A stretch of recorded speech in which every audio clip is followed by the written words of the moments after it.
Bib with that spray down! Oh! For PSA!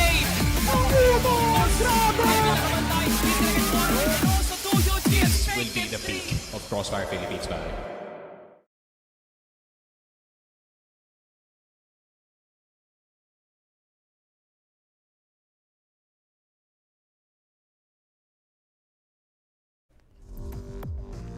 Isang napakagandang tanghali sa lahat at ito ang ating unang araw for our region or CFS path. Kami nga pala ang inyong mga kasama here on our panel, Mochi, and Didum nga pala at your service. And kumusta naman, Didum? Kasi today we will be in two ends of the spectrum, which is very interesting series. Yes. Unang matchup natin palang bakbaka na kasi ito yung favorite team ko from Masters. It's Envy, formerly Team Acceptance. Tapos yung pangalawang series natin, it is yung mga international reps natin, no? EVOS up against Team Stallions. So I can't wait to get this started. Siyempre, we already started Impact this Wednesday, no? Tapos nagkaroon na rin tayo ng preview show kahapon kung saan, I believe si Heck nga ba, yung ano natin, yung guest natin. And today, we're finally gonna be starting regionals. This is where the path to grand finals begin, and I can't wait to get it started, Mochi. Grabe, no? Kaya naman, konti pa, sisilayan na natin din yung mga teams na maglalaban ngayon. Let us check out muna ang ating tournament format wherein medyo pang balagbag ang ating struktura ngayon. Ano bang meron dito? Of course, we have the group stage. Kung saan tayo magsisimula ngayon, syempre, we got 8 teams, the top 8 teams in the whole country. And we have a bit of a switch up, no? From Masters, may ilan tayong teams na nagbago. Or actually, isa lang, no? Isa yung nagbago nating team. Nag-switch ng sides yung Perbid at tsaka... Yes. What's this other team? Sunday Shrooms. Going up. No, not Sunday Shrooms. Not Sunday Shrooms. But yes, we have 8 teams in the group stage, 4 teams in the playoffs, and then we've got the prize pool, a total of 20,000 USD match. Dito, again, another one of the teams that I'm looking forward to seeing kasi grabe yung playstyle nila dito. Totoo. Impact pa lang last year eh. Yeah, and I'm pretty excited then what's gonna happen here, no? So once again, very forgiving ang ating group stage. It's all up to them how they be able to improve as our stages go by at lalong-lalo dito sa playoffs natin. Diyan na magkakaroon ng laglagan. And yes, of course, tumataginding na 20k dolyar na prize pool lang naman ang kanilang paghahati-hati dyan. Pero let us check out kung ano mga participating teams natin dito. Kasi medyo kakadahalo-halo na pero that's okay. We have EVOS, Vanguard, Pacific Esports, Execration, Team Stallions, NB Gaming, Gaon Gaming, MATTJESS, all prominent names here in the local scene and internationally. Yes. Of course, yung top 6 natin qualified directly from Masters. And then yung dalawang team qualified from play-ins, that's Gaon Gaming and MATTJESS. Grabe din yung labanan nila from play-ins, no? At ang malupit dito, MATTJESS able to conquer into the top 2 to get into regionals natin dito. NV Gaming, previously Team Acceptance. I'm excited to see paano sila magpa-perform, no? Ended Masters top 6. But I think this team has a lot more in store, Mochi. Yes, and I'm pretty sure na pinaghandaan nila na maigi yan, no? Yung kanilang mga magiging laban sa mga susunod na mga araw. And since nagbabalik loob din tayo, no, from Vanguard na noong nakaraan ay naging Team Secret from our Masters and also for NV Gaming, which is formerly Team Acceptance with the new face. I'm pretty sure that these two teams, no, which I believe ang magiging unang serya natin for today, may mga baon, may mga strategies. Pero let's check out muna natin ano ang ating map. Wala naman tayong nadagdag or nabawas dito. As Impact, it is standard CFS maps dito. No? We've got Ankara Black Widow, Compound 2.0, ang new compound, Eagle Eye 2.0, Mexico 2.0, Subbase, and Port. And this is, I like the new compound though. Very subtle yung changes. Nakita natin siya over Impact. And it really makes the map way more well-rounded, no? Particularly on the GR side. Medyo may a little bit of counterplay na towards batteries. Dati kasi medyo straightforward. Ngayon, there's a little bit more play around the map, around the site in particular. And I'm excited to see, syempre, yung mga classic maps natin na paborito ng mga certain teams natin. Talking about Subbase. I'm talking about the likes of, yun na nga, Black Widow, Ankara, the standard maps that's always been there. And wala naman tayong nabawas, no? Siyempre, pinaka-excited na makita yung Mexico 2.0, Mochi. Alam mo na yan. Gusto ko yung talagang dinidiin mo yung Mexico every time na magkasama tayo no? Of course. Pero I'm pretty sure na yung mga teams natin, kahit sila, hindi nila masyado pinipili yan Pero ito na nga ang ating matchup for today. Papangunahan nga ng ating Vanguard versus NV Gaming, which is medyo nakaka-mislead yung logo. Pero kulang for said series yung EVOS and as well as Team Stallions. Nako po, ewan ko kung anong meron sa ating League Ops, pero parang pang-finale na agad yung ating second series. Pero sige, let's start it off with a bang and end it off with a bang. Sobrang magiging interesting ang ating araw ngayon. Parang engineered itong ating group stage. Parang ganito rin ng Masters. Day 1 pa lang bakbakan na agad. Of course, we've got ND versus Vanguard for the first matchup. Mainit din to no? Vanguard, formerly Team Secret, is a team I feel like still have a lot to prove. Medyo shaky yung Masters performance nila, but they still get to their expected position, which is in the top 4 in Masters. And I feel like this year, with the changes in the roster, the changes in the meta din, baka may bago sila ipakita sa atin dito, Moji.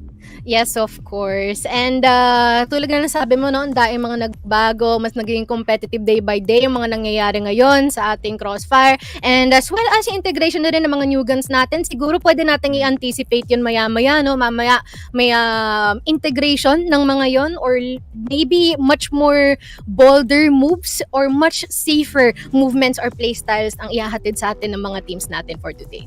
Yeah, I'm expecting more of the earlier, the bolder, yung iba-ibang strategy na makikita natin. EWC just concluded, no? It was eye-opening. To say the least, ang dami nating nakitang bago. I mean, we've seen a lot of teams keep up or even surpass the Chinese region, no, when it comes to the standard maps, when it comes to the macro maps, kung saan tested na lahat ng mga strategies, no.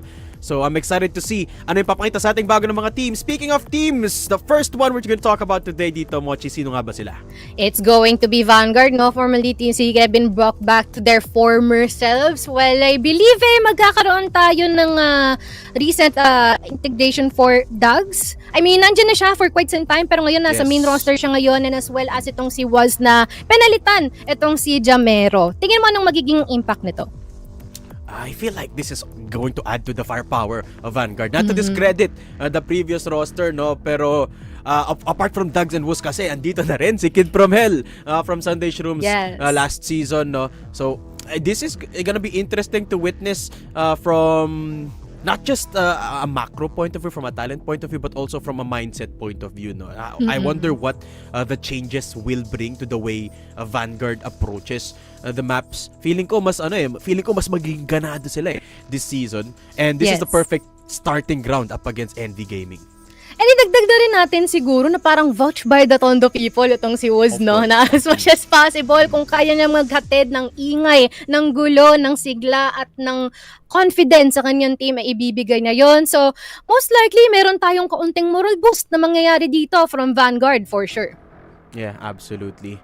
And I can't wait to see as well yung magiging performance ni Dags dito, no? Running under the banner of SDRL. Sabi mo nga, always has been in the Vanguard roster for quite a bit of time now. Now finally gonna be the main man. Kasama siya sa starting five, kumbaga, dito ng Vanguard. Can't wait to see how he performs against top 8 teams dito sa bansa natin.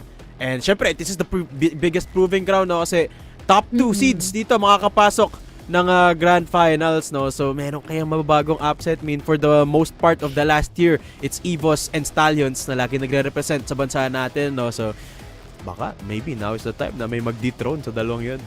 Malay mo, oo nga, malay mo, there might be some enough time naman siguro for them to actually marinate dito sa ating round-robin format here sa ating group stages. I'm pretty sure na lalong mas magiging mainit, mas matindi yung mga i-offer at ipapakita natin, especially para na rin sa mga mananonood at mga sumusuporta sa ating teams. And of course, siguro sabihin na rin natin na malaki or sobrang tindi siguro ng naging training arc ng Vanguard, formerly Team Secret from Masters, kasi nakita natin kung gaano sila, but at the same time, kung gaano sila nag-improve all throughout those days, all throughout those broadcasts na nakita natin, able to mature further, medyo nagagamay na nila yung galawan sa Eagle Eye, naiintindihan nila yung palitan, most especially in the maps like Ankara and as well as sub-base. So, maybe we can anticipate that as well.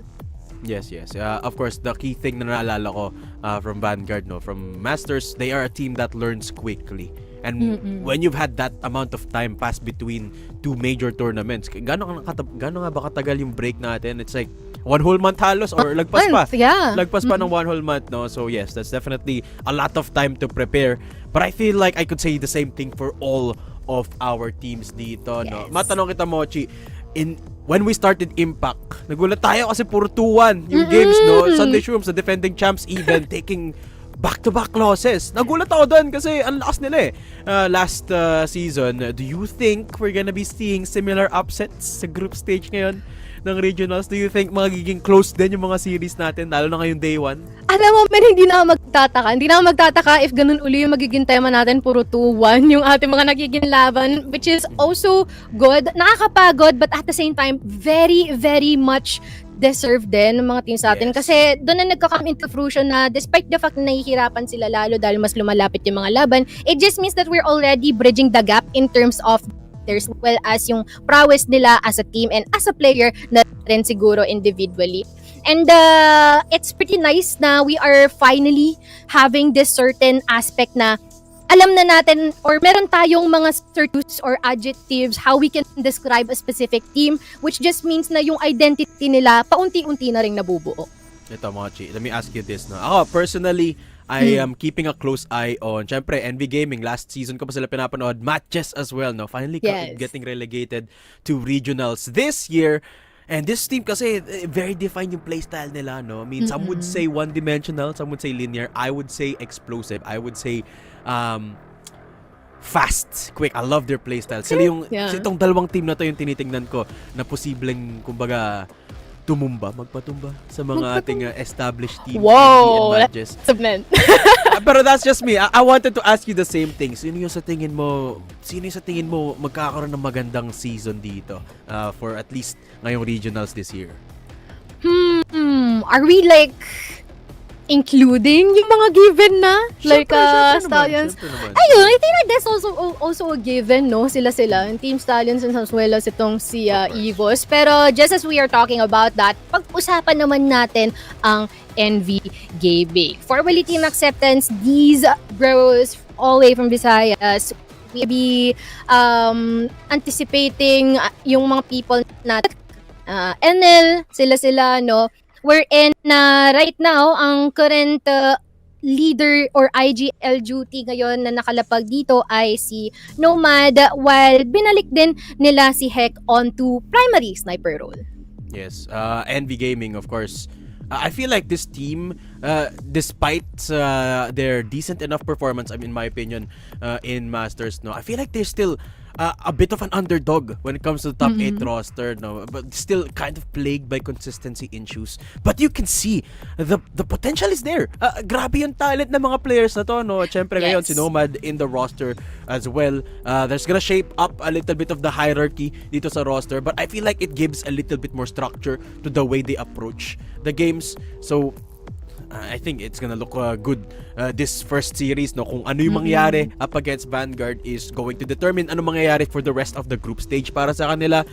And I really think over the course of the last month, katulad ng Vanguard, no, over the course of the last month, I have a feeling syempre nag-grind din tong mga to, no, getting the consistency issues worked out, the shot calling worked out, and let's see, tingnan natin kung nagbago yung perspective nila. Kasi nung Master, sabi nila, pressured sila ng Gaon Gaming as the team with kind of a similar playstyle. Of course, Gaon Gaming been around for a long time, a team that they want to go up against and the team that they look up to. Ganun pa rin ba yung naratibo para dito sa NV Gaming? Do they still Are they still watching their backs for Gaon? Or are they looking forward to the future para pataas na sila ng pataas? Grabe, no? Ang dain nating questions, ang dain nating what ifs. At dahil dyan, pakiramdam ko magkakaroon tayo ng further clarification. Kailangan na natin ng rest back dito. Ipasok na natin si Sneaky Frog at Bipolar na makakasama natin later for our first series. Siwala natin kay Bipolar.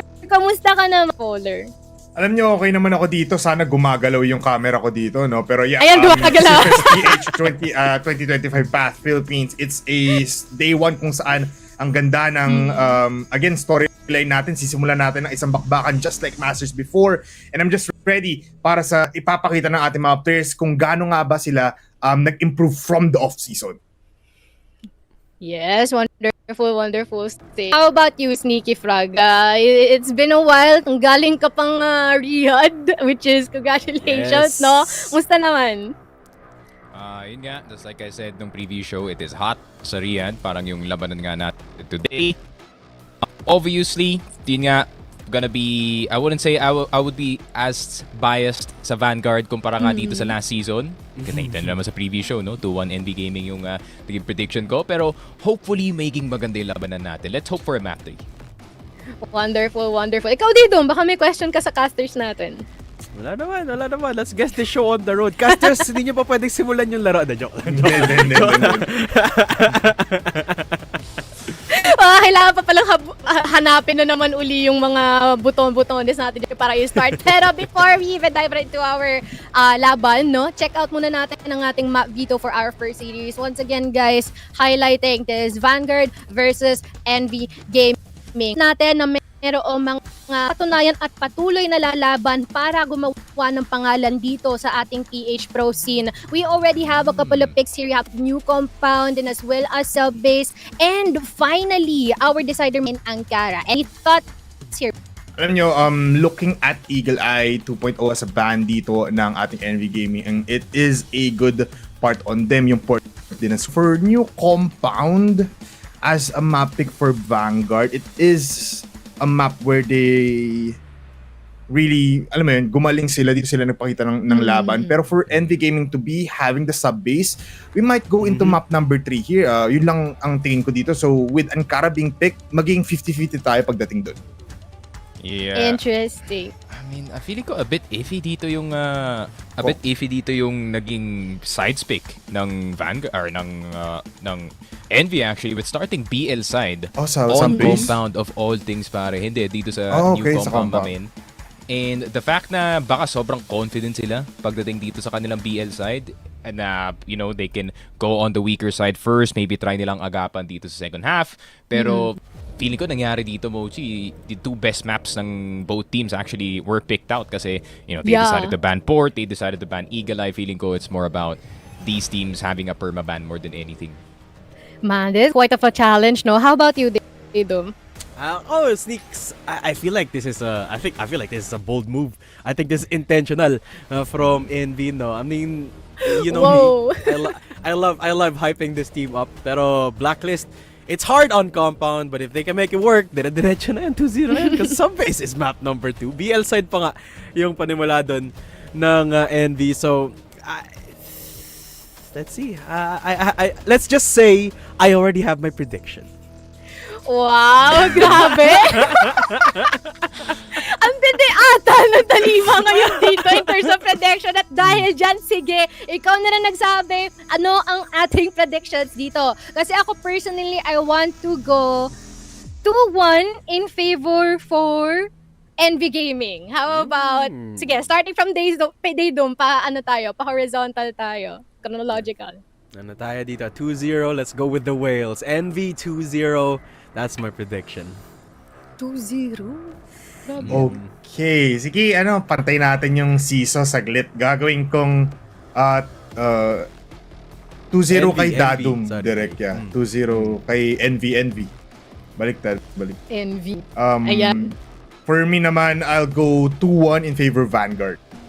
Just because compound yung first map. Okay. I would still go 2-1 NV dito. I'll stick to my guns sa previous show. Just in case. Oo nga pala, NV inano ko doon. nakita ko kasi map Vito. No, after the map Vito, magbabago talaga yung prediction natin, di ba? If hindi nabigay yung dito, yung hindi nabigay yung compound dito, we might go still 2-1 in favor of NV, lalo na may sub-base. But seeing that it's compound, I wanna see Vanguard win here. Wow. Okay, gusto ko yung inexplain pa talaga ni Bipolar. Ni-rationalize niya, no? Magagalit naman sa akin si Sneaky. Mamaya mga magalit na. Pero at least we already put our predictions down there. It's all up to them kung paano na ipuprove yan na tama nga tayo. And hopefully, players, maganda ang gising nila. No? Sabi ni Sneaky Frog, bibihira yung may magagandang sleep schedule sa mga players na ito. Pero ano pa nga bang inaantay natin? We are gonna be diving right into the action. Bipolar and Sneaky Frog, take it away.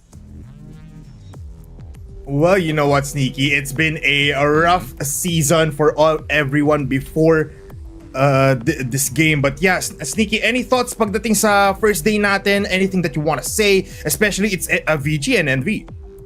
Yeah, I think this is gonna be a very interesting test, no, para sa Vanguard Gaming, especially considering na they lost almost half of their roster, pare. I mean, nawala na si Lito, nawala na dito si nawala na dito si Aiden, which was a very key piece, no, dito sa kanilang offense, as we did see in that last season. So, ayun nga, it's a bit worrying yung form dito ng VG. They took itong si Kid from Hell back, and ayun nga, si Woo's gonna be a big question mark. Si Tags is actually gonna be a big question mark as well, considering na is he gonna be the exact same Tags na nakita natin from years ago.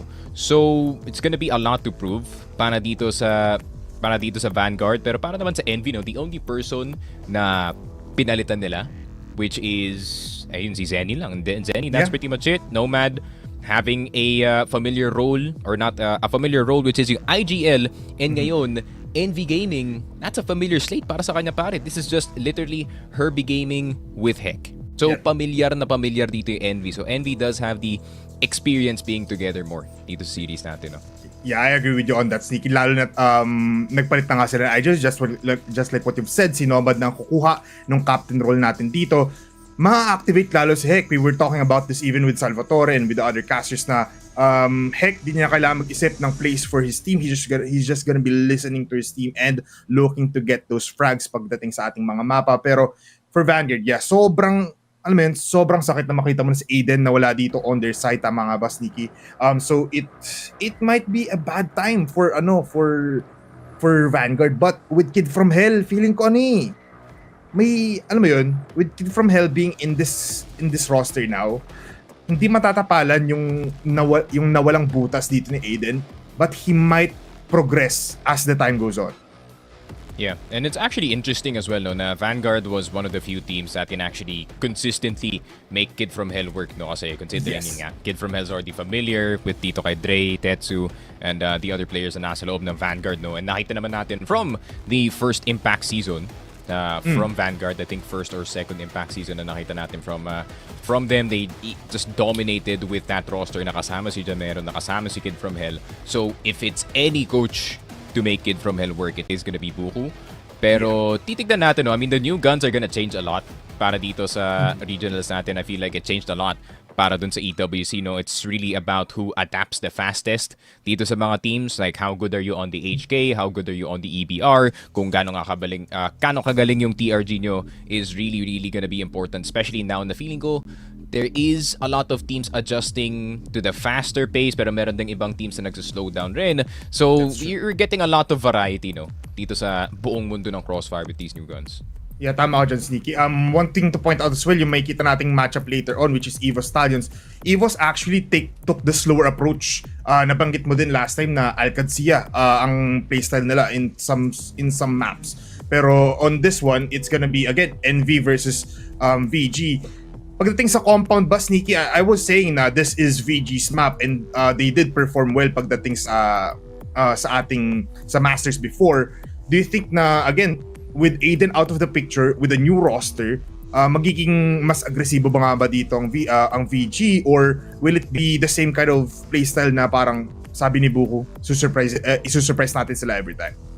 I think they're gonna have to be aggressive dito, pare. I mean, kailangan nilang pantayan yung pacing na ginagawa dito ng Envy, no? Kasi alam naman natin agad, Envy is gonna be playing slightly faster than the usual CFS PH team, no, pare? Especially with a Red, CJ, at si Nomad on your team. You're not gonna be too afraid to push forward.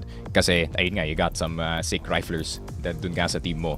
But I think with Vanguard, yung pinaka-importante sa kanila to do dito sa early ng compound, which is immediately dominate yung kanilang GR side, kasi yun nga, pag nabigyan mo pa ng momentum etong Envy, and especially pag nabigyan mo momentum si CJ, you know, it's gonna be a bit difficult para sa kanila dito. And I think para dito sa VG, it's gonna be more on the riflers this time, no? Because considering new compound, you know, medyo mas malaki na dito yung B storage. It's a lot easier to take it on B side.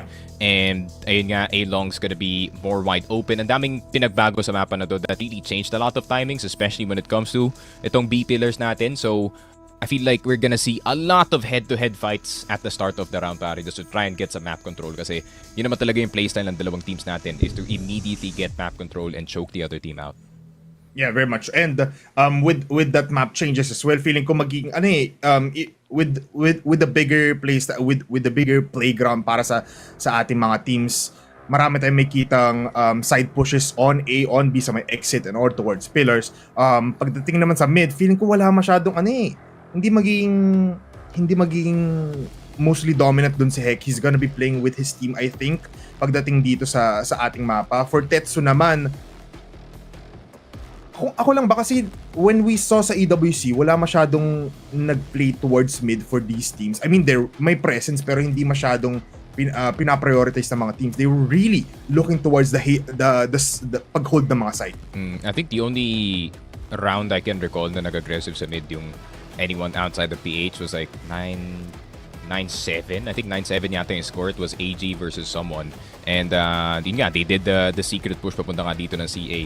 No other region does go aggressive as us siguro pagdating sa middle area, kasi ayun nga, medyo matapang yung mga Pinoy.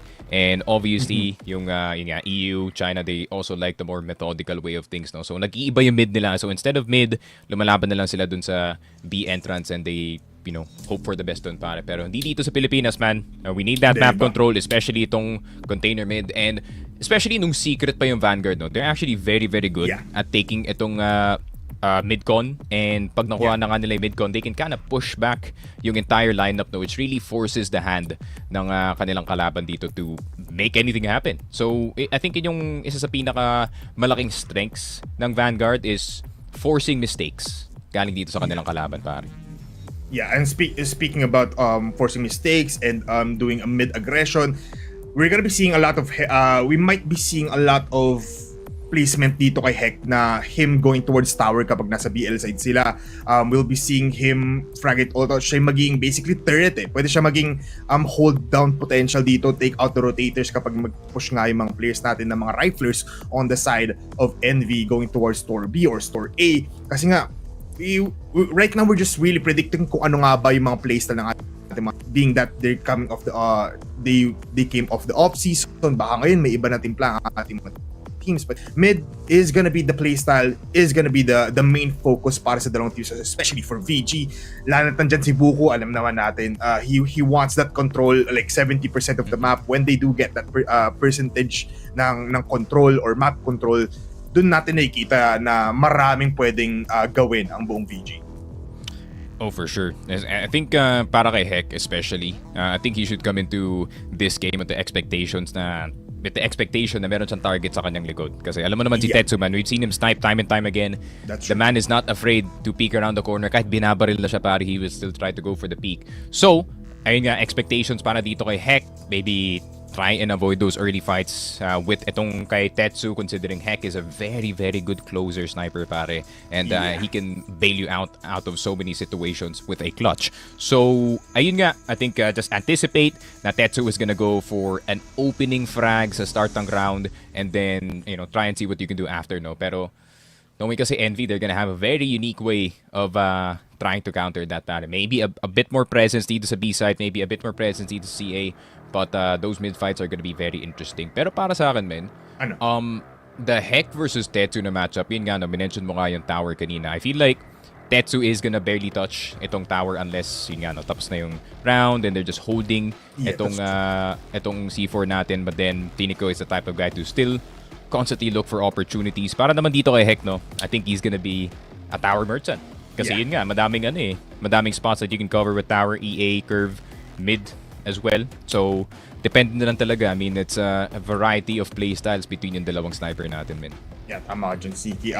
We might really see even though na-highlight nga natin na the map changes will favor the riflers pagdating sa ating executions, the snipers really still have a chance to get the spotlight sa buong labanan natin. Please do, everybody sa mga nanonood dyan, paramihin natin ang community ng Crossfire. Please share the live stream right now kasi unang araw pa lang to ng regionals and we are already seeing a schedule kung saan bakan pa lang and we are already setting up a tempo or kung ano nga ba lasa ng buong players natin dito. Again, tama ba, Sneaky, na we are battling for the last two spots dito para makapasok sa Worlds? Yeah, if I am not mistaken, it is 2 spots to go to yung year-ender tournament natin, men. I think most likely, we probably all know that it's gonna end up in China, pare. But ayun nga, no, one-way ticket to China especially. I think that's probably most prestigious na event. I think the feeling of winning a Crossfire Stars is definitely incomparable, no, dito sa mga ibang tournaments natin. So, gonna be a great feeling na one of these teams or two of these teams are gonna get a chance. And malay mo, no, merong magkakaroon tayo ng plot twist dito. Maybe the second seed could be different. Yeah, very much so. I mean, we were talking about it as well na possibly VG and NV might have a different standing na dito pagdating sa ating games or pagdating sa ating regions. Right now, we are finally getting into the game. Let's go into new compound. It's gonna be VG versus NV. Who will be the better team here? A lot of mid-aggression, Sneaky. Grabe, early mid-aggression, no? Matakuha na nga dito si Kid from Hell. And early presence dito sa may B-side. VG actually standing pretty far back dito sa mapa natin. Not decided to go aggressive early dito sa may container mid. And that could be a mistake. Tetsu taken down. Wala ng tao dito sa A-site. Pwede nang tumiretso dito yung Envy pero wala silang impormasyon kung meron pang tao na nasa loob. So they are just gonna wait around this time. Let that defense spread out para sa VG, pare. Yeah, this is what we were saying about Envy na gusto nila ko rin yung take that aggressive approach, kunin natin yung curve and now going towards A. We're gonna be seeing a lot of shots coming from Moose. Mga kapatid, siya isa pero mag-isa pa rin naman dito siya sa A. It's versus a red of all people. And with Nomad flanking it up, they will go to B. What a big swing! Nalagpasan nila ang buong VG pero sa SDRL nakuha na dito ng kill. But heck, all the way from tower, the tower merchant himself able to get and penetrate the push here coming in from VG ngayon. It's all up to SDRL. He's gonna be peeking it out pero Nomad, the first IGL for NV, gets them the first round. Grabe, first round in new compound dito sa regionals, pare, and it is straight up a mid push. I mean, Vanguard trying to see if they can get some early pickoffs galing dito sa NV Gaming, no? But they are actually quite prepared, especially in these early fights. Ayan na naman, NL getting itong si Wooz. Tetsu down to 27 HP. This early mid-aggression galing sa Vanguard is not actually paying off para sa kanila. If anything, it's actually hurting yung kanilang defense.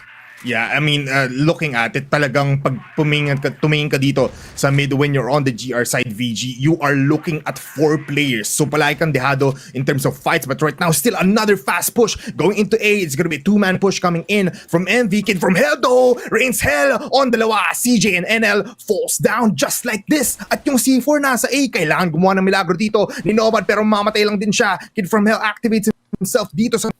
And now it's all up to Heck with the sniper still in the tower. Might spot out Kid from E will possibly fall down. Pero look at this Heck now with a pistol might go for a 1v3. Winnable actually para dito kay Heck, but unfortunately there is a third USP right behind them, pare. SDRL getting that last kill. So 1-1 so far para dito sa Vanguard Gaming, but it is their responsibility to be in the lead, no? Dito sa mapa na to, considering despite this being compound 2.0, yun nga, still quite heavily GR-sided, pare.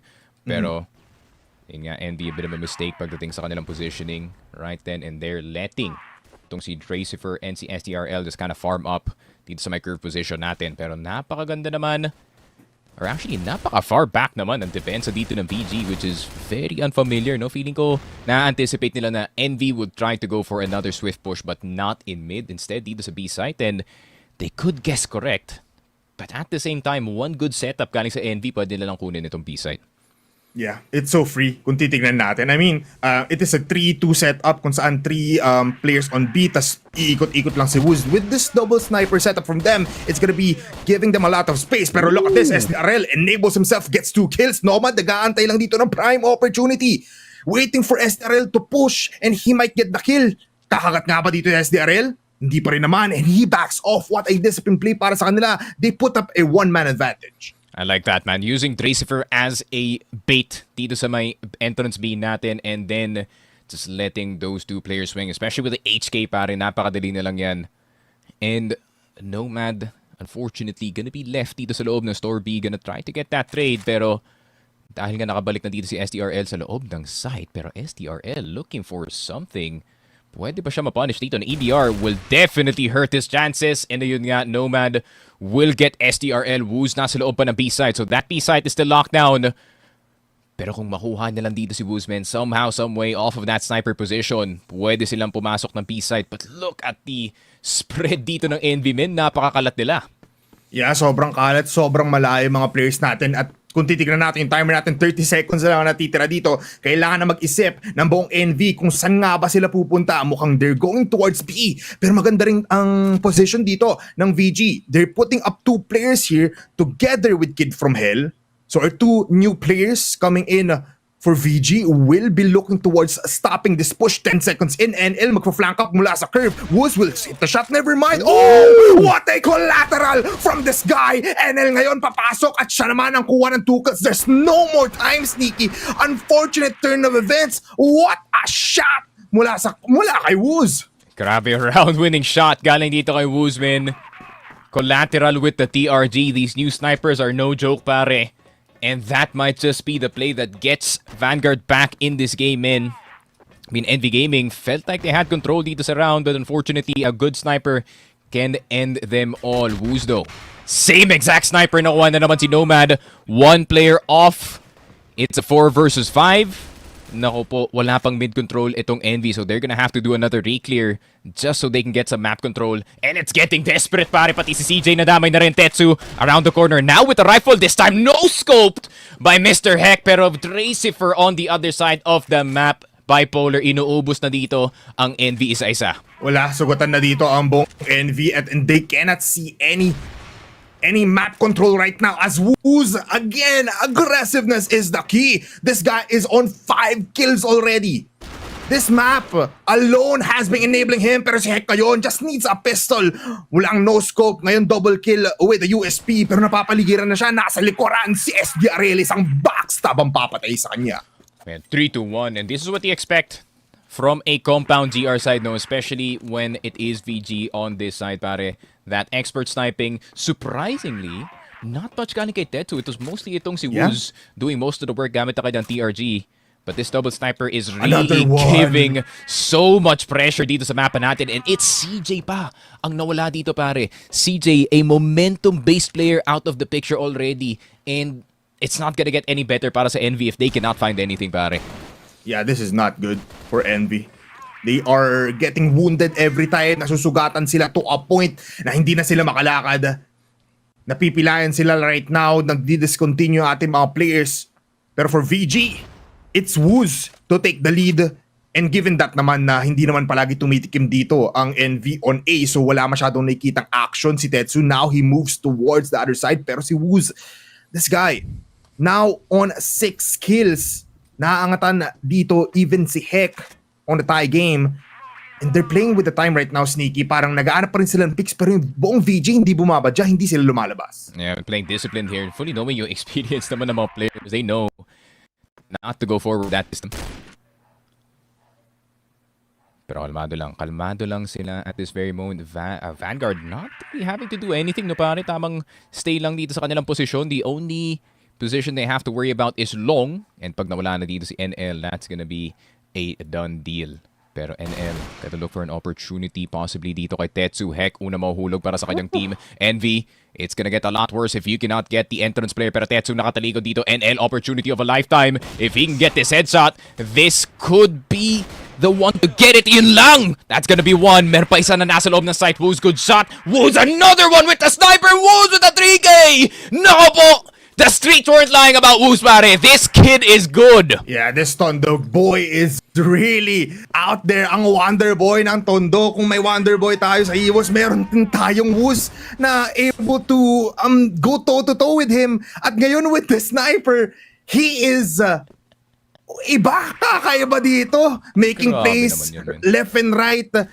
Up, down, position, kahit saan mo ilagay si Woos, makakahanap siya ng kill at hindi siya napapatay. At ngayon si Tetsu naman ang titikim, throws down the TGR, takes advantage with the rifle. At ngayon 2 players, 3 players taken out for the side of Envy. NL na lang at Heck ang matitira, and now it's all up to Heck. This man has been carrying this team since Masters. Ngayon, he is in a 1v4 situation kung saan he's been fragging with the USP. Not a lot of shots with that sniper that now gains a double. Pero doon naman si Kid from Hell all the way from CA to get him into his grave. Grabe, I'm sensing some inexperience, no, galing dito sa Envy in this particular map. Granted, no, napakaganda na kanilang round number 1. The pacing was really good. But then, that was the time na Vanguard was actually willing to fist fight for this mid control, no? Medyo nag-hold back na ngayon yung Vanguard, and now they are being rewarded, pare. Pero yun lang, this is gonna be one of those rounds that Vanguard hopes that this play works. Pero Oh my kung makuha nila yung A-site men, and nasa kanila yung long control, this wouldn't be too bad. Pero Tracy for una mahuhulog. But here we go, CJ on this long position. Tetsu with the quick trade, pero mapapabalik na lang sila dito. Vanguard with the wrongest read in the entire game. Yeah, kakaiba yun. They push out long, tapos nandun pa yung tatlong players natin sa B. It was not the right read. Ngayon with the C4 planted, will Heck hit the Agay. shot? Yes, he will. Kahit na bulag dito si Heck, able to get it, and as well as Arid taking down the last player, which is Woos. Mukhang ang problem dito for VG, kapag hindi nauuna si Woos, hindi nila makukuha round win. For sure. At the same time, VG is yun nga, no, one of those teams na once they are a certain point in the lead, pare, they're just gonna try some stuff dito sa mapa to try and further that. And unfortunately, that try wasn't the best para sa kanila dito. Especially straight up mid-push lang yung ginawa ng Envy. Contact. No nades, no nothing. Pero ngayon, B-site na ang kanilang target. 3 players in this pillar position. STRL, a familiar spot, as well as itong si Tracifer. Pero think alam yata ng Envy not to mess with this B-site too early, no? Knowing na merong HK na nag-aantay dito. Yeah, after what? 3 rounds na dire-diretso lang ang buong Envy. Ngayon, they will try and slow things down. Again, another mid control. Heck will be looking towards mid. Pero mamamatay agad siya, Woos. Out of nowhere, makakuha ng isa. But the smoke being a problem para dito sa side ng VG, cannot see if someone is already in curve. At kung tatanungin natin yung mga players dito ng Envy, meron na kasi CJ plants himself here. Hala. Pero Arid falls down out of nowhere. Dun sa pillars namatay siya. Ngayon it's process of elimination, Sneaky. Lahat ng players ngayon ng Envy nasa mid at napapaligiran sila ng V to B.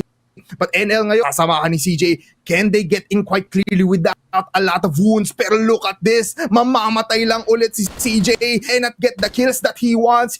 Hindi siya makakuha ng momentum, and now this conjointed or discontinued na naman ang mga players natin mula sa Envy. They're falling down like flies. It's Nomad once again in a 1v4 situation. No more time, able to get one. Dalawa may kita niya dito, pero he falls down. Grabe, 6-2. Vanguard with a hell of a start dito sa compound natin. The defense is getting better and better dito. But at the same time, that is one of the strengths dito ng Vanguard, no? There's already a play happening dito sa main. Envy already lost a player. Siyempre, nag-gather pa sila ng kanilang thoughts dito sa mapa natin. And all of a sudden, Vanguard attacks from the B side. They do not let you rest, pare. They're just gonna keep punching and punching. They do. Pero yun lang, sumusuntok na rin dito yung Envy. CJ Nomad getting to long. Kailangan nila dire-diretso. Pero si Woos around the corner, the biggest problem Deadly to. ng Envy.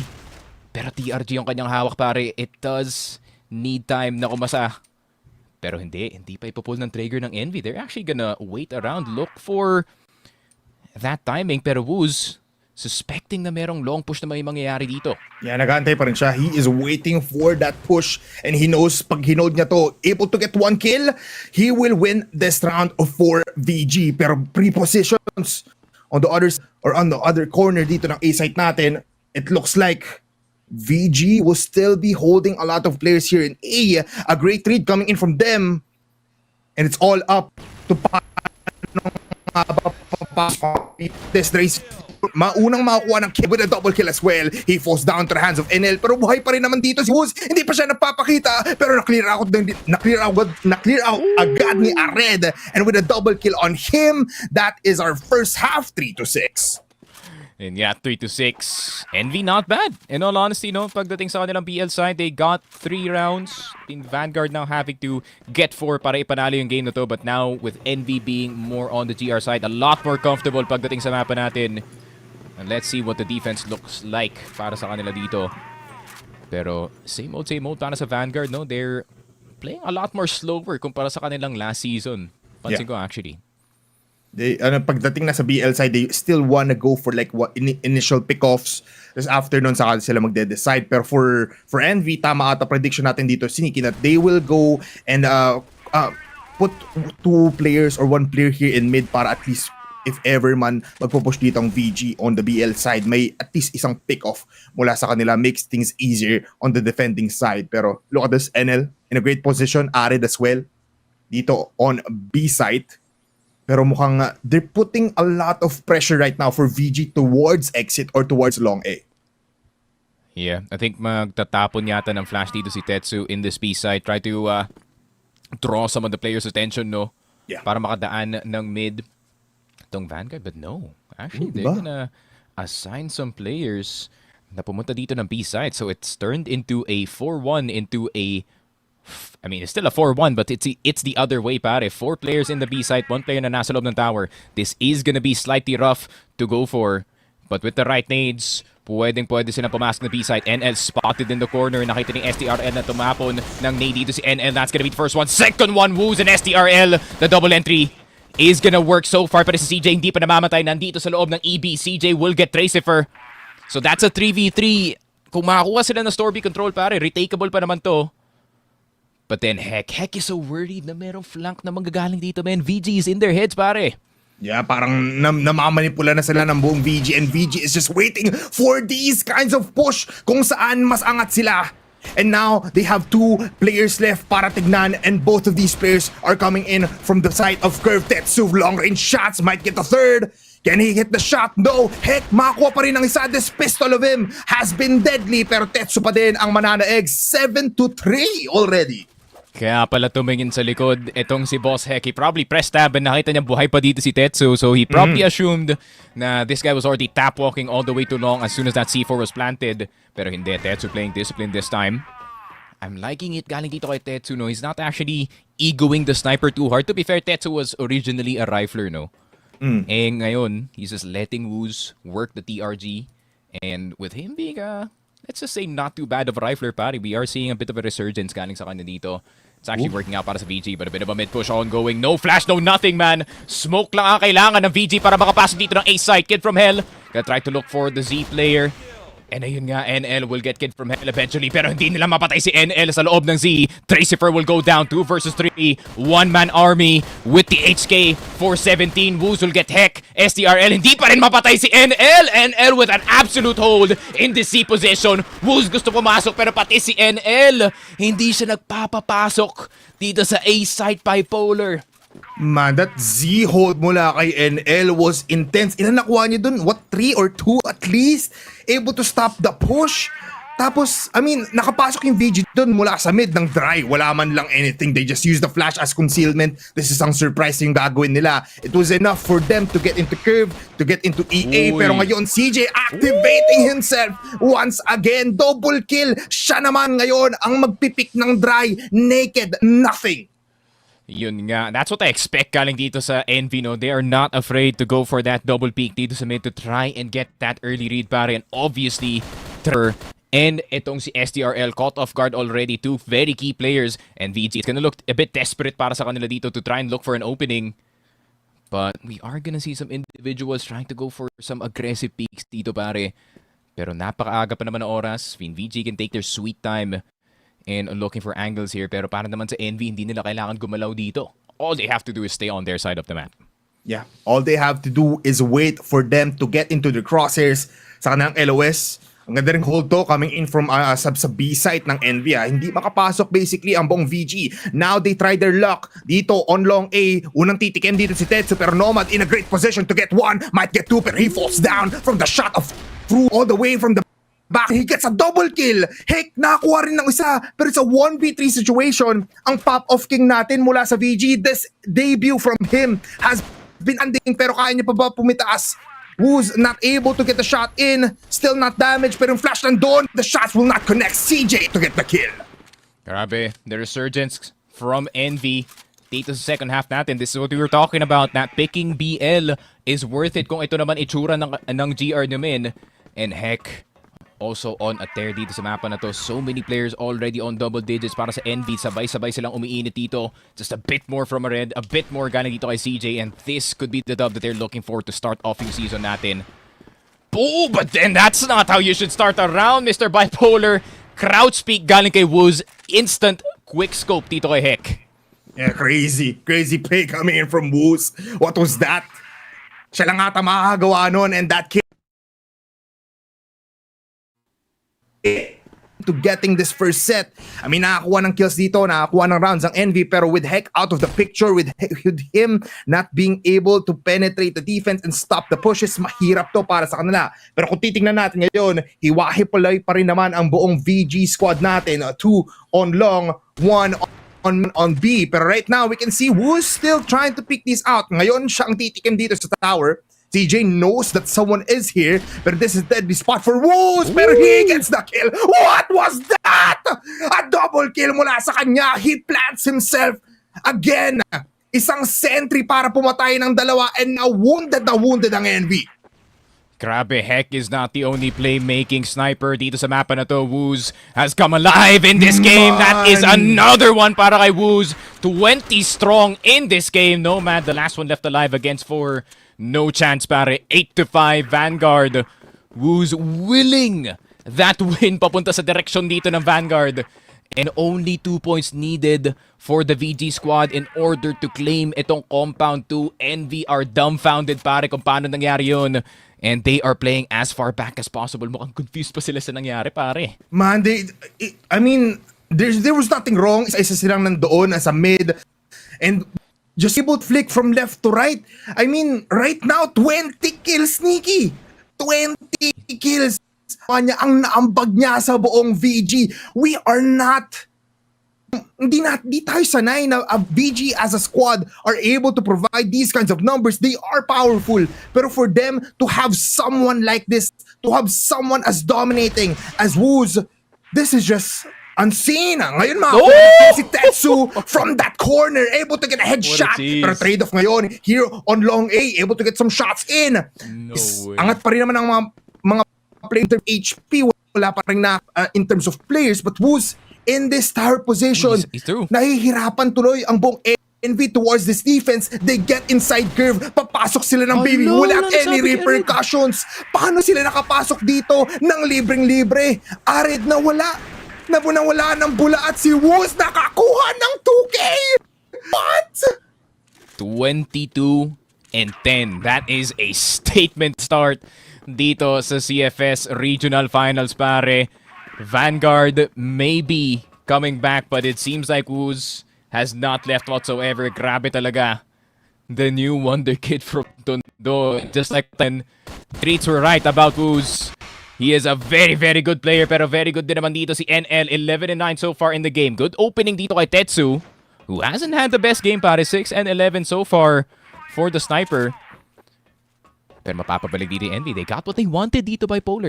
All they need is that one pick. Mapapabalik na sila agad. And yeah, it's up to Vanguard to find a way to get back into this one. Pero si SDRL, 1 HP na lang. Nako po. Very, very hard for SDRL there. I mean, just like what you've said, Envy, kailangan lang ng isang pick-off here at dito gagana yung very slow approach, passive approach ng Envy. With one player down, they have the advantage. Smokes here bago makapasok ang buong VG squad. Pero look at him kill. And can he get more? Will he get this? One more kill? Yes, he can. Pero he falls down into the hands of Dracifer. Ngayon, it's a 2v4. Matay pa doon yung isa. CJ gets a... And now, it's all up to Dracifer once again. There's a lot of time in the mix. Meron pa rin naman siyang bomba sa katawan niya. He has the C4, but he will fall down. Envy still able to perform 9-6. Nga, buhay na buhay pa naman yung Envy dito. 14 and 12 para dito kay Heck. But at the same time, some of the other players are now starting to come alive. I read a very important piece that we need to see dito sa mapa na to. Activating para dito sa Envy Gaming. Pero Vanguard, I think learning from their prior lessons, no pare, especially that early peak dito sa may B pillars natin. Now, nagpapasama na dito si Tetsu, trying to look for the opening punish. Pero hindi pa makakarating just yet. Everybody is calmed down, including itong Envy. Napaka-passive ng kanilang depensa, pare. They're not letting anything slip by. Yeah, ayaw nila lumabas. Ayaw nila magpakita. They are the ones that needs to wait for the kill. Heck ngayon in a game position. Pero look at Ared once again. Kanina pa siya nandito. Mukhang alam ata ng VG, but he still wants to risk this all. Kasi kapag hindi siya chinek dito, at least 2 kills ang mapupunta sa kanya as well as NL. Pero siya ang unang pipik. What a headshot mula kay Ared. At dahil dyan matitigil muli ang push ng buong 1 point away getting this map win. At napatigil, Sneaky. Humina ang laban. Tumahimik ang plays coming from VG, pero pumasok pa rin naman sila. What an NL kill. He gets 2. Can he get 3? Mag-isa lang naman dito si Dracifer on B. Pero ngayon nagiging carousel yung playground natin. Dracifer able to get the kill. 2v3 situation. Tetsu in sight already. Naiiwan siya dito. Pero naka Dracifer yung bomba. Hindi makapasok ang buong Envy, pero they're still just waiting for the plant up. Wait for a great flash coming in from Nomad. CJ gets in, pero look at this. Once again, Heck with the pistol. Kasang si Jason Bourne able to get the kill, and Nomad to end things off. They claim the 7th round. Grabe, 9-7. The slow comeback galing dito sa Envy is now starting to become a reality dito, pare. Woos. Bit kill-less for the past 2 rounds, pare. We're gonna need you to activate para dito sa Vanguard. Dracifer now on the AK-47. So back in the pre-nerf meta. Pero nakita naman natin galing kay Chris that it's an effective weapon, pero hindi na kailangan yung AK dito. The EBR, the HK is enough for this entry on the B site. Envy getting a bit too frisky dito sa B pillars, and they get punished for it. Headshot after headshot, and it's not even a bomb plant, pare. VG, 5 kills, 10-7 dito sa compound. What a match. What a starter sa buong regionals. Pero unang makakuha ng map win dito is Vanguard's 10-7. Woos, man. Grabe si Woos. Ilang kills yung tinapos. Ilang kills after that first map? All I'm saying is, yun nga, J-Bice, you weren't wrong, pare. This kid is actually very, very good. I mean, having a secondary sniper talent like that, especially para dito sa Vanguard, no, is gonna be one of the keys on why they're gonna make a deep run dito sa regionals, pare. If you have a sniper like Woos, who is not the same opener as itong kay Tetsu, but can clutch out rounds like that. I mean, it's basically like having a Heck on your team, pare, without the leadership. But di naman kailangan ng VG ng leadership. They need another player. They need a star. Kasi yun nga, nawala si Paul, nawala dito si Das. So now it is the era of Woos dito sa Vanguard, pare. Might be a possibility. I mean, this wonder kid from Tondo, mukhang the news are not wrong. Mukhang lahat ng chismis na napupunta sa mga kanto is actually correct. Nakikita natin na he is a star player. And just like what you've said, yun nga yung kailangan, a star player that can put himself in a position that doesn't need anybody in his place. He just needs to play his game. He just needs to play for his team. At nakita naman natin yun from the GR side itself. The defense, mas gumanda for what we saw from Secret and Masters. Mas naging solid, hindi makapasok ang buong side dito ng Envy. Even Heck, hindi siya na makakuha ng kills because they are so, alam mo yun, silang takot. If you save, and if he falls down, nandiyan pa rin naman si Tetsu on the other side of the map. Yeah, and I mean, having a sniper like Woos is such a big benefit, especially considering that Tetsu's gonna be going for those aggressive peaks, and just having that insurance, no, na meron pang isang sniper that is just gonna hold down yung mga sites is very, very nice para dito sa Vanguard, pare. I mean, Sneaky, it is crazy that we are seeing this in the first map itself. Pero Sneaky, Compound, we finally see na parang mas naging pulido talaga ang playstyle dito ng Vanguard. We actually saw in the first round of BL, mabagal sila maglaro compared to what we see from them before the season. Yeah, I think it's very, very CFWL inspired though. Yung nakikita natin galing sa Rock Esports in their compound too, considering yun nga, they're probably first or second or third best team pagdating dun sa mapa na yun. You know, taking it slow at the start of the round, getting that map control, making sure na mid is locked down para sa inyo, and having options open is one of the most important things para dito sa Vanguard, no? Kasi most of the time, or at least 40% of the time, pare, nagkakamali sila sa execute and they have to figure it out of a 4v5. They just so happy to be really good pagdating dun sa, yun nga, sa skill na yun. So, ayun nga, I would say na, you know, Vanguard looking, I would say a lot more solid. I would say this is probably equal or slightly below sa nakita natin from Secret. But hey, it's already a good start sa nakikita natin dito. Yes, tama. Just I mean, siguro proper word there is proof na ang buong VG squad natin, they did patch some things. Talaga nakita natin na this off-season push mula sa kanila did come into fruition. For Envy, though, we have the Heck. Mas nakikita natin siya maging active dito. I mean, not a lot of sniper kills. Mas marami pa atang USP kills niya. But without him being the IGL, he has a lot more breathing room. Mas marami siyang nagagawa. Nomad, in a debut team like this, in a debut time like this, he is actually out-fragging most of the entry fraggers ng team nila.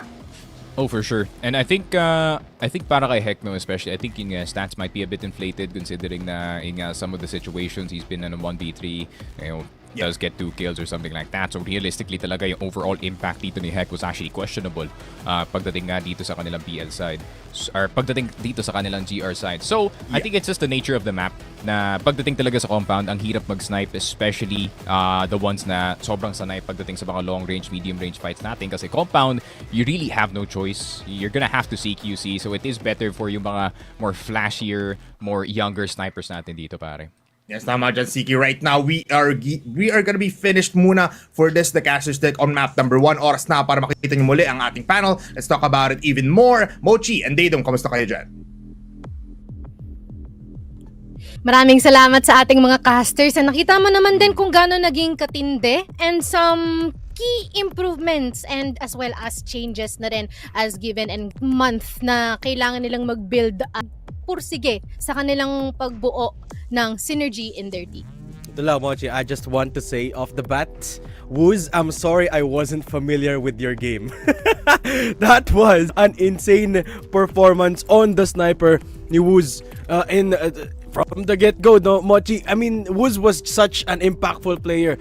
Simula pa lang, showed all throughout the set. I mean, nagulat ako. I think he was impactful in that set. He was impactful in that set. It really gave a second life, a resurgence for Vanguard, even when they didn't need